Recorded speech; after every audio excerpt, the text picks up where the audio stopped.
বন্ধুরা, এখন বাজে হচ্ছে 3টা।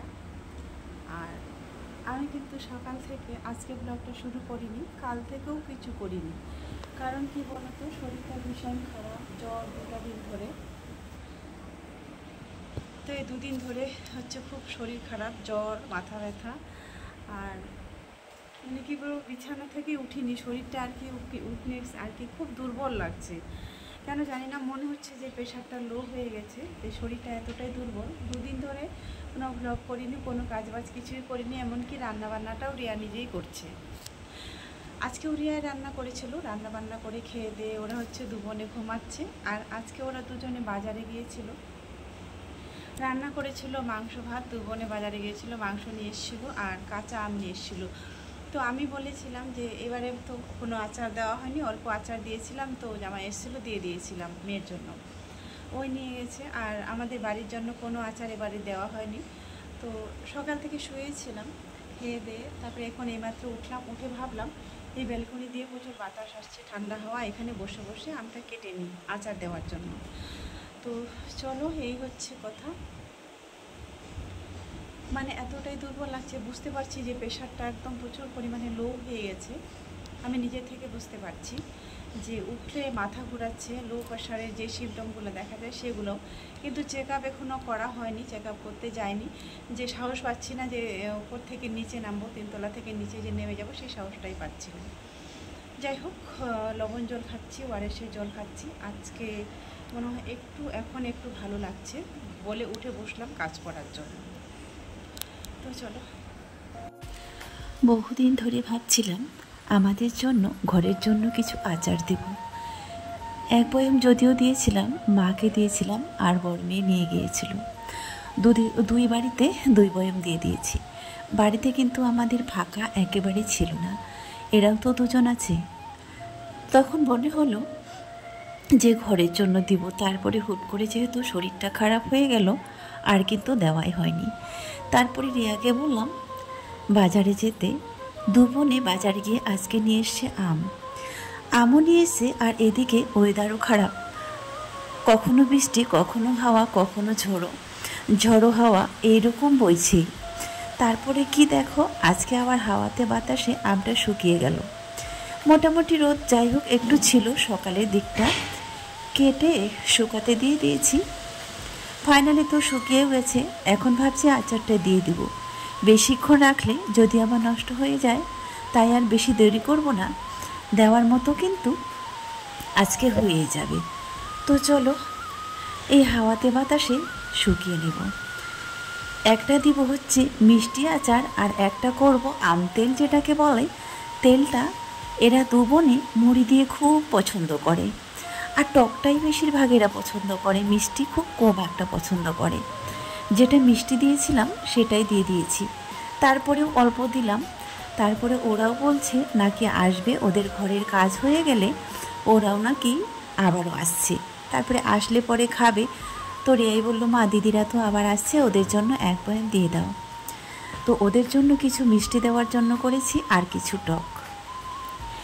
আমাদের বাড়িতে যদিও আমের অহরহ, কিন্তু এই বছরে আর কেউ যাবেও না, আসবেও না এই সিজনে। তো সেজন্য বাড়ির আমের আশা এবার ছেড়ে দিয়েছি। আমগুলো ফাইনালি এখানে দিয়ে দিলাম, দিয়ে এখানে একটু বসে থাকবো। একটু হালকা হালকা রোদ আর বাতাস হলেই, একটু শুকনা হয়ে গেলেই হয়ে যাবে, চামড়াটা শুকিয়ে গেলে ব্যাস হয়ে যাবে। তো এখানে বসে বসে দেখি আর পাহারা দিই। চলো। তো আমটা হচ্ছে ওইখানে শুকাতে দিলাম, আর তোমাদেরকে বলে দিলাম যে 2টো, আর একটা হচ্ছে যেটা হচ্ছে টক আচার দেবো, ওইটা হচ্ছে ওই বেলকনিতে দিয়েছি, ওই জানালাতে ওইখানে। আর এখানে দিলাম এটা। আর দিয়ে এখন একটু ভাবলাম, জ্বরের ওষুধ খেলাম, ওষুধ খেয়ে ভাবছি এখন আর শুবো না, এখন একটু এখানে বসে থাকি। আর কি বলতো, সবসময় শুয়ে থাকতেও ভালো লাগে না, যেন শরীরটা ব্যথা হয়ে যাচ্ছে। কটা দিন হচ্ছে একদম খুব পরিশ্রম করলাম, তো তাই মনে হয় আর শুয়ে শুয়ে ভালো লাগছে না। তাই এখন এখানে একটু বসলাম, ওরা ঘুম থেকে উঠুক। ঘুম থেকে উঠলে একটু দোকানে যেতে হবে। আচারটা যদি সন্ধ্যাবেলা দিয়ে দিই, তাহলে হচ্ছে লবণ আর হলুদ এই 2টো জিনিস নিই। তো এই দুটো জিনিস যদি নিয়ে আসে তাহলে হচ্ছে দিয়ে দেবো। আর একটা জিনিস আমাদের দোকানে দেওয়া আছে, সেটা হচ্ছে মিক্সচার ব্লেন্ডারটা হচ্ছে ভেতরের যে এটা আছে সেটা হচ্ছে ভেঙে গেছিলো ওই কাঁটাটা, তো ওটা ঠিক করতে দিয়েছিলাম। মোটামুটি 2 সপ্তাহ হয়ে গেল, শরীরটা খারাপ বলে আমি যেতে পারিনি, আর ওরাও হচ্ছে যায়নি। সকালবেলা বাজারে গিয়েছিলো, বলছে মা আমরা অন্য দিক থেকে গেছিলাম, আনা হয়নি ওটা। তো ঘুম থেকে উঠলে বলবো, দেখা যাক যায় কিনা। যেহেতু আবার যদি মনে চায় যে যাবো না তাহলে কিন্তু যাবেই না। এখন কিন্তু মোটামুটি ভালোই জ্বর আছে, এই জায়গাটাতে বসে আছি, তবু বসে আছি, শুয়ে থাকতে ভালো লাগছে না। আর পিপাসা পাচ্ছে প্রচুর, একটু পর পর জলের বোতল নিয়ে বসেছি, এই জল খাচ্ছি আর এখানে বসে বসে আছি। তো চলো। তারপরে রিয়াকে বলেছিলাম ঘরে হচ্ছে আচার যেহেতু দিব, লঙ্কা ছিল না, তেল আছে, লঙ্কা, লবণ, হলুদ এগুলো কিছুই ছিল না। শুয়ে শুয়ে শুধু বলতে পারছি, কিছু করতে পারছি না, এতটাই দুর্বল।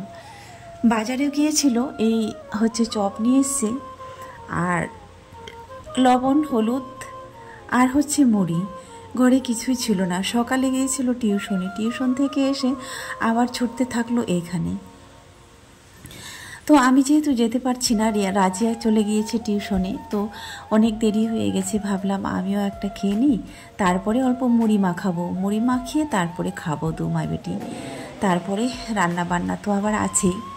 তো রান্নাটা সম্ভবত ওই করবে, কারণ আমি পারছি না, এতটাই দুর্বল লাগছে, প্রেশারটা এতটাই লো, মানে যখন হাঁটছি তখনও যেন চোখে অন্ধকার দেখতে পাচ্ছি, এতটাই অন্ধকার লাগছে আর দুর্বল লাগছে, বিশ্বাস করো বন্ধুরা। তো ওইখানে মানে দাঁড়াচ্ছি, ঘরের মধ্যে যে দাঁড়াবো না, ওয়ালটা দেওয়ালটা ধরে ধরে হাঁটছি, আর এইখানে এসে মুড়িটা মাখাচ্ছি। আর এই আর্টটা করেছিল রিয়া, অনেক দিনই করেছিল, তো দেওয়ালে লাগানো হয়ে গেছে। আজকে যাই হোক কোনো রকমে ক্যামেরাটা চলে গেল ওইখানে, তোমাদের বলে দিলাম। চপ দিয়ে মুড়ি আমার খুব একটা পছন্দ না, আমি বেশিরভাগ জল দিয়েই খাই। মুড়ি খাওয়া কমপ্লিট, আর এদিকে কিন্তু রান্নাবান্না খাওয়া দাওয়া সবই কমপ্লিট হয়ে গেছে, যেটা আমি তোমাদের ক্যামেরায় দেখাইনি, কারণ আমি শুয়েই ছিলাম। রিয়া একাই রান্না করেছে, ও রান্না করবে না ক্যামেরা করবে, কোনোটাই করতে পারেনি। তারপরে বলল মা আচারটা যদি না দাও তাহলে কিন্তু এবারের আমগুলোও নষ্ট হয়ে যাবে, এর আগের বার কিছু আম ফেলে দিয়েছিলাম।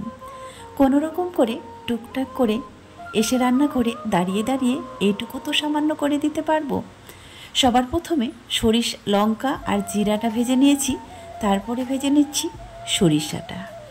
আমি কিন্তু আম তেল যেটাকে বানাই, টক আচার যেটা, সেটা কিন্তু এভাবেই করি। আর সমস্ত রকমের মশলা তোমরা যারা যারা দিতে চাও যে যে দিবে, হবে এখানে 5 ফোড়ন দিলেও ভেজে গুঁড়ো করে হয়। আমি কিন্তু অত কিছু দেইনি, অত মশলা আমার ঘরেও নেই, সামান্য জিরাটা এনেছিল, আর লঙ্কা, আর এই যে সরিষা, পেঁয়াজ, রসুন এ সমস্ত কিছুই দেইনি, এই সামান্য হালকা পাতলা মশলা দিয়ে ব্যাস হয়ে তৈরি করে নিব একটা টক আচার। তবে এগুলা কিন্তু শিলে বাটলে ভালো হয়, তো রিয়ার যেহেতু হাত চালা করবে তাই মিক্সচার ব্লেন্ডারে পেস্ট করে নেব। তো চলো, আর জিরে গুঁড়োটা কিন্তু এখানেই করে নিয়েছি। তো চলো এবার আচারটা ফাইনালি দিয়ে দিই তেলে, এখানে তেলটা গরম করে দিয়ে দিয়েছি। এখানে আর কোনো রকমের লঙ্কা মশলা কোনো কিছুই দিব না, এটা হচ্ছে ফাইনাল লুক। তো দিয়ে দিয়েছি সমস্ত রকমের মশলা দিয়ে, এখানে একটু নেড়েচেড়ে নিব, নেড়েচেড়ে রেখে দিয়ে ঠান্ডা হতে দিব, কারণ আমার কাচের কোনো জার নেই। আর হ্যাঁ, তোমরা যতটা তেল দিবে তেলটা কিন্তু এখানে গরম করে দিলেই ভালো হয়। আর আমার কিন্তু অতটা তেল নেই ঘরে, আর অল্প তেল আছে, বাকিটা কিন্তু আমি বয়েমে ঢোকানোর পরে দিব গরম করে। যেটুকু তেল আছে আমার রান্নার জন্য 2 দিনে লেগে যাবে, তাই আমি অতটা তেল আর এখানে দিলাম না। তোমরা চাইলে গরম করে তেলটা দিতে পারো, গরম করে দিলে বেশি ভালো হয়। আচার থেকে যে ফাইনালি একটা স্মেল বের হয়, স্মেলটা ওখান থেকে পাওয়া যায় তেলটা গরম করে দিলে, কাঁচা তেলে কিন্তু কোনো স্মেল থাকে না। তো চলো, এটাই হচ্ছে আচারের ফাইনাল লুক। দেখতে কিন্তু দারুণ লাগছে কালারটা, ক্যামেরায় যদিও অতটা বোঝা যাচ্ছে না, এমনি দেখলে কিন্তু কালারটা কিন্তু দারুণ আছে। এই কালারটার মানে যদি তোমরা ভাত দিয়ে খাও, যেখানে রাখবে ভাতে সেখানে কালার হয়ে যাবে। এইটা হচ্ছে মিষ্টি দিয়ে করেছি, যেটা চিনি দিয়ে করেছি, গুড় দিলে আরও হয়তো কালারটা চেঞ্জ হতো। এখন 2 কড়াইতে দুটো এখানে রেখে দেব, নেড়ে নেড়ে কিছুক্ষণ থাকবে, মানে যেহেতু এটা গরম আছে, গরম গরম তো আর বয়ামে দেওয়া যাবে না, তাই এখানে ঠান্ডা হওয়ার জন্য কিছুক্ষণ রেখে দেব। আর মাঝে মাঝে এসে নেড়ে চেড়ে দিয়ে যাব। তো তোমাদের যার যার আচারটা পছন্দ হয়েছে তোমরা অবশ্যই এরকম দিতে পারো। এই আচারটা তোমরা 1 থেকে 2 বছর রেখে দিবে, তাও কোনো কিছুই হবে না, নষ্ট হবে না।